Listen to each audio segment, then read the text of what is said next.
qualifying. He's got plenty left behind him. And it seems that tyres are absolutely critical. Where do you feel the advantage lies? Bridgestone at the moment seems to have the upper hand, and that combination of Ferrari, Schumacher and Bridgestone is certainly going to be there for pole position. So, Schumacher, Ferrari, the combination to beat as we head for the pole position shootout. We're back with Martin and James. Thanks, Steve. Yeah, well, Schumacher and Bridgestone, Ferrari, the combination to beat over in America 2 weeks ago, and everybody's saying it will be a very different story as once again Michael Schumacher and Fernando Alonso go side by side. Schumacher looking across at the man who took his crown off him. These two have done this quite a few times before as they go out on the track to start this final 15-minute knockout session. They have virtually a Grand Prix start, the two of them, side by side, and there's a real niggle as to who's going to lead the way. It's a matter of sort of macho pride between the two of them, isn't it? Well, I can't see a lot of other advantage except they're not running in the dirty air then, but the cars have got to cope with that in Grand Prix conditions anyway. But yeah, I think it's just going to be a boys' squabble to get themselves out of the paddock first. They'll be staring at those lights just like you do at the traffic lights when some hot rod turns up beside you, and Louise has found Mark Webber. Mark, few big scouts out early doors today. Were you surprised not to make it through? I knew it was going to be close. The other quality laps went quite well for me. The last one wasn't fantastic in terms of getting the lap together, not quick enough, and that's when you've got to do it. So yeah, missed a couple of tenths and weren't strong enough when it counted. So that's a shame. But yeah, Nico obviously got through, which is good. You know, we're right on the borderline. Yeah. Thanks, Mark. But what makes no sense to me is, yes, Nico got through, but he's got to take a 10-place drop for an engine change anyway, and it's actually Mark that got pushed out. So it seems as if Williams stood on their own foot there to a certain extent, although you can't choreograph that too well either when you've just got to go and get the lap times done.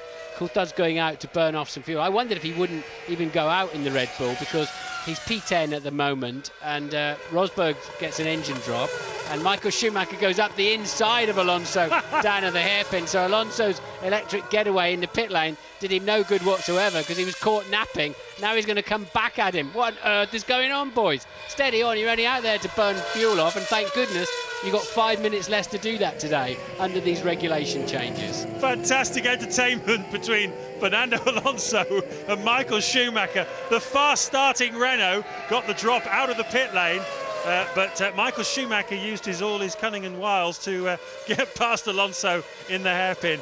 And now Alonso's the one driving in the dirty air. Mind you, they won't be doing as many laps as they were in the early part of the season. This session has now been shortened from 20 minutes to just 15, so they'll burn off quite a bit less fuel as a result of that.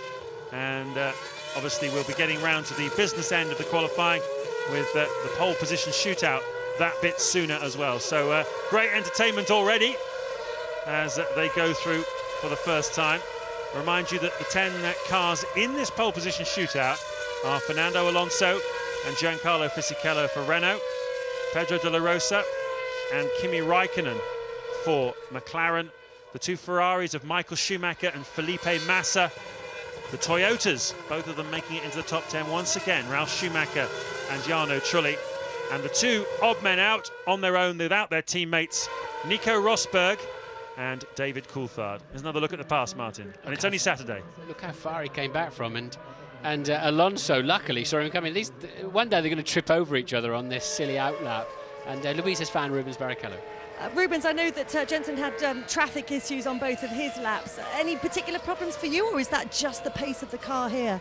Nah, that's the pace of the car. I don't know what... I had a little bit of traffic on my section 1 as well, but that's we're not quick enough. You know, we feel that we're missing the grip in the middle of the corner. The balance of the car is actually not too bad, but for the very first time since you know, my first 3 races where I was struggling, that's the real pace of the car, and it's frustrating. So the only thing is that on the race run we were the only ones to get the times better. So it's still some smile for tomorrow. Having said that, we are starting quite a long way back. Thanks, Rubens.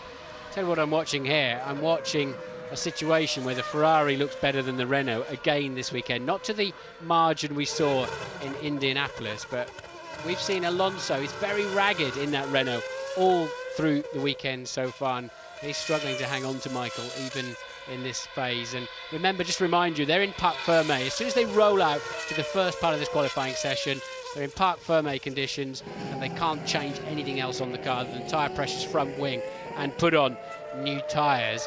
But and at this final 10 that go out to this shoot-off also have to commit to their fuel load before they roll out into the third part of qualifying. So now what they're desperately trying to do is burn some of that off to get the fuel credit back, so they've got a lighter car when they go for a banzai attempt on new tyres in 5 or 6 minutes' time.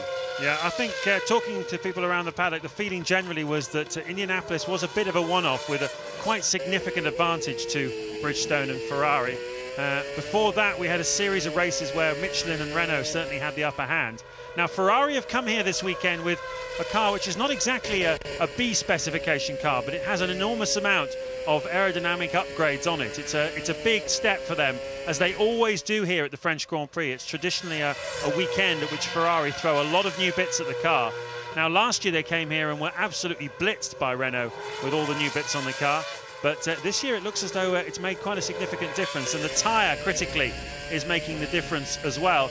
And, well, it seems as though this is going to be a race more along the lines of what we saw perhaps at the Nürburgring in Imola, where advantage Ferrari to start with, more than what we've seen since then, where Renault have had the upper hand. But it's been a tremendous duel, really.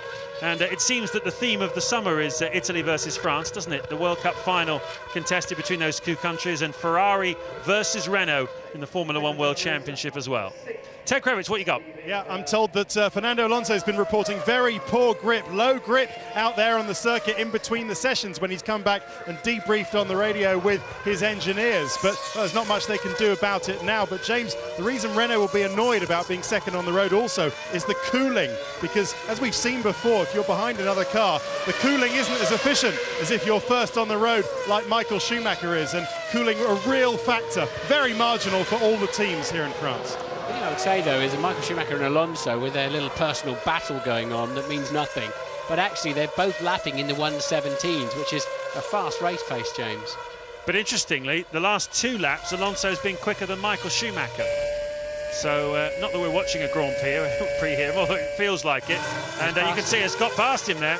So Alonso has picked the pace up, for all that he may have been complaining. I have a feeling that the stewards will have something to say to these two about this. It's enough already. Much as it's entertaining for us, it is actually meaningless, and the chances of them taking each other off are pretty high. But clearly Ferrari and Schumacher had the early pace, and we were talking them up. But Alonso keen to make a point here, and he has been quicker the last 2 laps. The boys are having a grin. I don't think there's too much the stewards can do or say about it, really. As long as they don't actually run into each other. So it's Alonso got a good toe down, and look how his body goes down inside the car when he hits the brakes hard. And Michael was getting ready to turn in as well. They're having some fun, aren't they? And Alonso now going even faster on this next lap. So, but as a reminder, they get 2.3 kilograms of fuel back for every lap that they complete now, and that's about what they can lob off. So in terms of the fuel burned, so every 4 laps they can get underway now and get behind them will give them something like 0.4 of a second advantage when it comes to the qualifying. They'll be 0.4 faster for the less weight that they've got to carry. Well, Kimi Räikkönen's out there at the moment. He's lapping